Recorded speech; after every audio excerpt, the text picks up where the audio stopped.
Havia cumprido 2 condições e quase falhado na terceira, a mais simples. Entretanto, a proteção do seu anjo não havia faltado. Agora sabia que podia vê-lo, porque a terceira condição estava satisfeita. Rompi um acordo, aceitei um perdão, e hoje fiz uma aposta. Tenho fé e acredito, disse. Acredito que Valhalla sabe o caminho da visão do anjo. Os olhos de Paulo brilhavam. Não haveria caminhadas noturnas, nem insônia naquela noite. Ele tinha absoluta certeza de que ia ver o seu anjo. Meia hora atrás pediu um milagre, e agora isso não tinha mais importância. Então aquela noite seria a vez de Cris ficar sem dormir, e caminhar pelas ruas desertas de Arro, implorando a Deus que fizesse um milagre, porque o homem que ela amava precisava ver um anjo. Seu coração estava apertado, mais apertado do que nunca. Talvez tivesse preferido um Paulo em dúvida, um Paulo que precisava de um milagre, um Paulo que parecia ter perdido a fé. Se o anjo aparecesse, muito bem. Caso contrário, sempre podia culpar Valhalla por ter ensinado errado. Assim não passaria por uma das mais amargas lições que Deus ensinou ao homem, quando fechou as portas do paraíso: a decepção. Mas não. Tinha agora diante de si um homem que parecia apostar sua vida na certeza de que se podia ver anjos. E sua única garantia era a palavra de uma mulher que andava a cavalo pelo deserto, falando em novos mundos que iam chegar. Talvez Valhalla nunca tivesse visto anjos, ou talvez o que servia para ela não servia para os outros. Paulo dissera isso na praça. Será que ele não escutava suas próprias palavras? O coração de Cris foi ficando cada vez menor, enquanto notava os olhos brilhantes do marido. Nesse momento, o rosto inteiro dele começou a brilhar. Luz, gritou Paulo, luz. Ela virou-se. No horizonte, perto de onde a estrela havia aparecido, 3 luzes brilhavam no céu. Luz, ele repetiu mais uma vez. O anjo. Cris sentiu uma imensa vontade de ajoelhar-se e agradecer, porque sua prece havia sido ouvida, e Deus enviara seu exército de anjos. Os olhos de Paulo começaram a encher-se de água. O milagre havia acontecido. Fizera a aposta certa. Ouviu-se um estrondo do lado esquerdo, e outro sobre suas cabeças. Agora eram 5, 6 luzes brilhantes no céu. O deserto estava todo iluminado. Por um momento perdeu a voz. Estava também vendo seu anjo. Os estrondos iam ficando cada vez mais fortes, passando pelo lado direito, esquerdo, em cima da cabeça dos 2. Trovões enlouquecidos que não vinham de cima, mas de trás, dos lados, e se dirigiam para o lugar onde estavam as luzes. As valquírias, as verdadeiras valquírias, filhas de Votã, cavalgando pelos céus e carregando os guerreiros. Colocou a mão nos ouvidos, com medo. Percebeu que Paulo estava fazendo o mesmo, e seus olhos já não tinham o mesmo brilho de antes. Imensas bolas de fogo nasciam no horizonte do deserto, enquanto eles sentiam o chão tremendo aos seus pés. Trovões nos céus e na terra. Vamos embora, disse ela. Não há perigo, respondeu ele. Estão longe, muito longe. Aviões de guerra. Mas os caças supersônicos quebravam a barreira do som perto deles, num ruído aterrador. Os 2 se abraçaram e ficaram durante muito tempo assistindo aquele espetáculo macabro, com fascínio e terror. Não conseguiam ver os trovões, mas agora sabiam o que eram, porque haviam bolas de fogo no horizonte. E aquelas luzes verdes, agora eram mais de 10, caindo lentamente do céu, iluminando o deserto inteiro, para que ninguém, mas ninguém mesmo, pudesse se esconder. É apenas um treinamento de guerra, ele tentava tranquilizá-la. Um exercício da força aérea. Existem muitos campos desse nessa região. Mas um dia aquilo seria verdade, e ela imaginou que nesse dia, também por acaso como aqui, o destino pudesse colocá-la numa cidade iluminada por aquelas luzes, e as bolas de fogo não estariam no horizonte, mas em cima, embaixo, do lado dela. Tinha visto no mapa. Paulo repetiu tentando falar o mais alto possível, mas preferia acreditar que eram anjos. São instrumentos de anjos, ela pensou. Anjos da morte. O brilho amarelo das bombas caindo no horizonte misturava-se às fortíssimas luzes verdes que desciam lentamente de paraquedas, para que tudo embaixo fosse visível e para que os aviões não errassem ao despejar suas cargas mortais. O exercício durou quase meia hora, e assim como haviam chegado, os aviões desapareceram, e o deserto voltou ao silêncio. As derradeiras luzes verdes chegaram ao chão e se apagaram. Agora podiam ver de novo as estrelas no céu, e o chão não tremia mais. Paulo respirou fundo, fechou os olhos e pensou com toda a força. Ganhei a aposta. Não posso duvidar de que ganhei a aposta.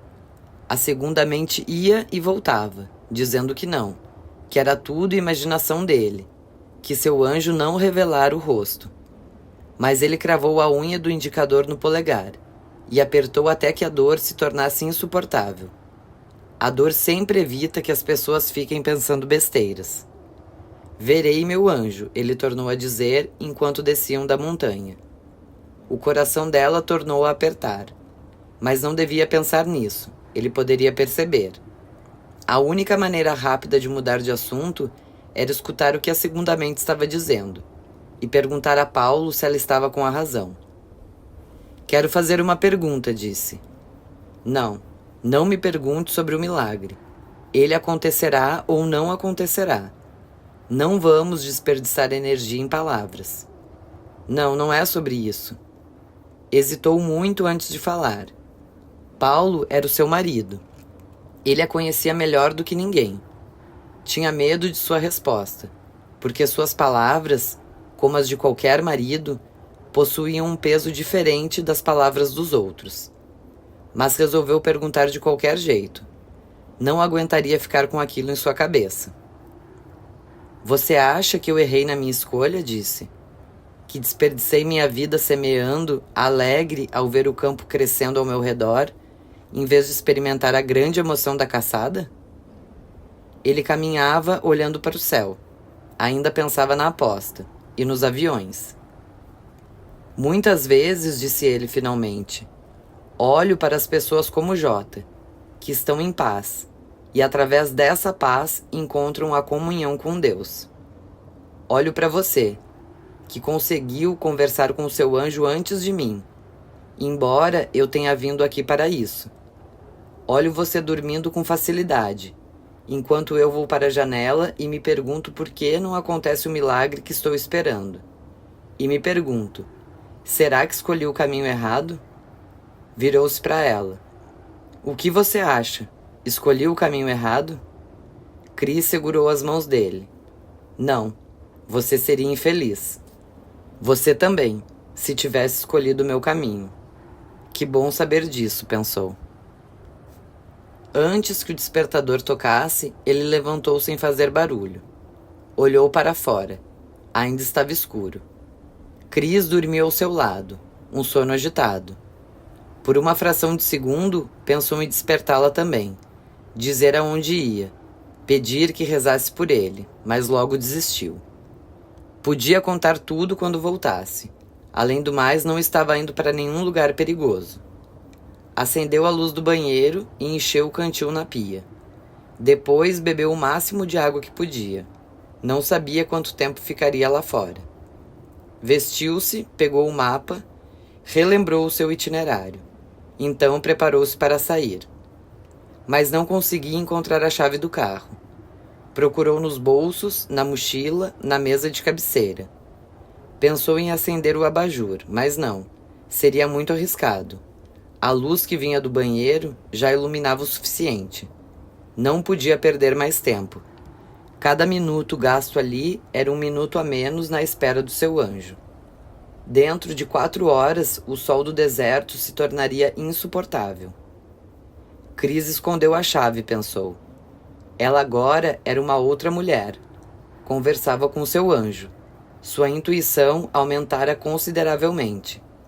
Talvez tivesse descoberto seus planos e estava com medo. Mas por que teria medo?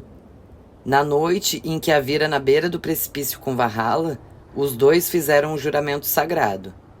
Prometeram nunca mais arriscar de novo a vida naquele deserto. Várias vezes o anjo da morte havia passado perto, e não era aconselhável ficar testando a paciência do anjo da guarda. Chris o conhecia o bastante para saber que ele jamais deixaria de cumprir o que prometera. Por isso estava saindo pouco antes do sol raiar, para evitar os perigos da noite e os perigos do dia. E, no entanto, ela estava com medo, e havia escondido a chave.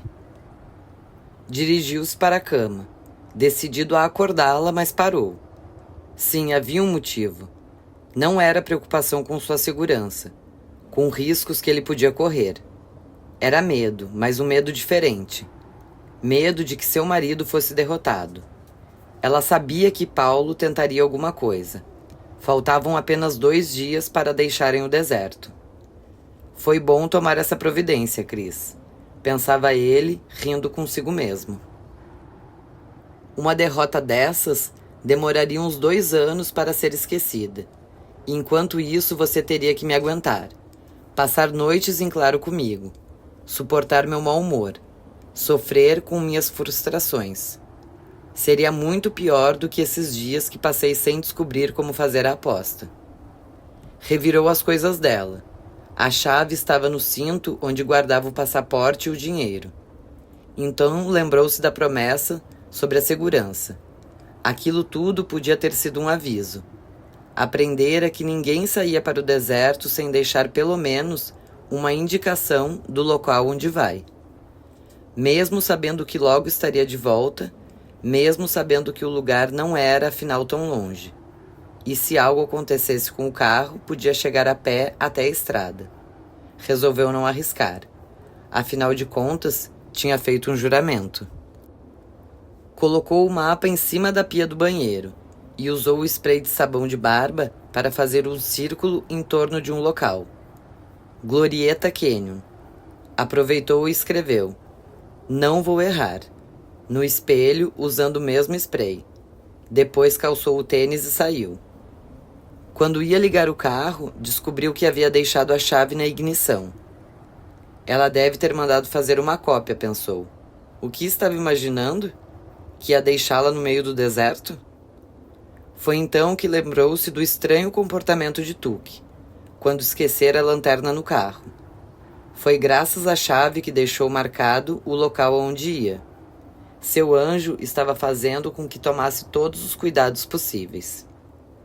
As ruas de Borrego Springs estavam desertas, não muito diferente durante o dia, pensou consigo mesmo. Recordou a primeira noite ali, quando o haviam deitado no chão do deserto para imaginar seus anjos. Naquela época, tudo o que queria era conversar com um deles.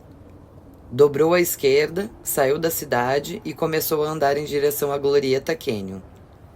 As montanhas estavam do seu lado direito. As montanhas que os dois desceram de carro, depois de descobrir que o deserto começava de repente, sem aviso.